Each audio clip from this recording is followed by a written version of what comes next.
Hey everyone.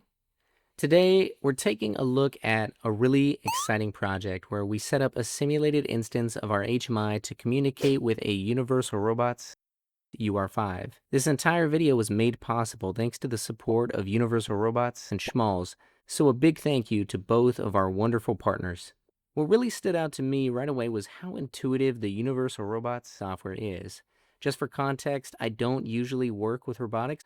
I rarely get hands-on with servos, let alone a full robotic arm. And while the UR5 isn't giant, it's definitely a lot larger than anything I've used before. Despite that, the setup process felt incredibly straightforward.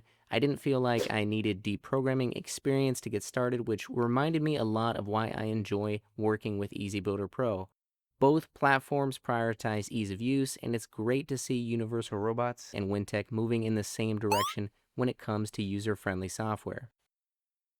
To get started with the UR5, I just followed a few simple steps from the manual. I press the power button, and I wait for the robot to go through its booting states. And when it's ready, I press the start button to release the brakes. And just like that, we're ready to move the robot. As someone who learns by doing, my first instinct was to just test something basic, so I went to the Move tab. I clicked the up button, and the robot went up, and I clicked the down button, and it moved down. It was a simple, intuitive test that confirmed that we were ready to move to the next step. So next, I wanted to test communication with our HMI.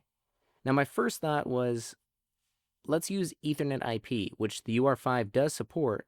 But in the end, I decided to switch to Modbus TCP because I was putting together a demo project for Automate, and I had a deadline to meet. So here's how I set it up. The UR5 acted as a Modbus TCP client, and our HMI acted as a Modbus TCP server, which is actually the reverse of what you'd normally do. But this setup drastically simplified and sped up our development. So on the UR5's Teach pendant, I went to the Settings menu, selected System, and went to the Network tab to configure the robot's IP address. And then after, I went to the Installation menu, and within the Field Bus tab, I selected Modbus to set the IP address of the Modbus server, which is just the HMI's IP address in this case. Once I set up the IP address of the Modbus server, I clicked the Add New Signal option to actually add some Modbus addresses that we can pull from the HMI. The process was just as easy as you see here. So with the Modbus communication enabled, I moved on to the programming logic. To do this, I went to the Program tab, and I just added a few if statements and waypoints just to see if I manipulate a Modbus value, will the robot actually move and respond to that change? While setting up waypoints, you can manipulate the position of each axis just by using the arrow keys on the right side. There's even a cool free drive feature where you can move the robot by hand, but I don't demonstrate that within this video. Whenever I'm working with a new device, especially one I'm not very familiar with, I always take small steps. I just like to validate each stage of the process before moving on. So just to recap, the 3 steps that I took here to get everything up and running: I boot the robot and I manually test the movement. I started simple. We just turned the UR5 on and used the built-in controls to move it up and down. After that, we set up our network conditions and Modbus TCP to verify the data exchange.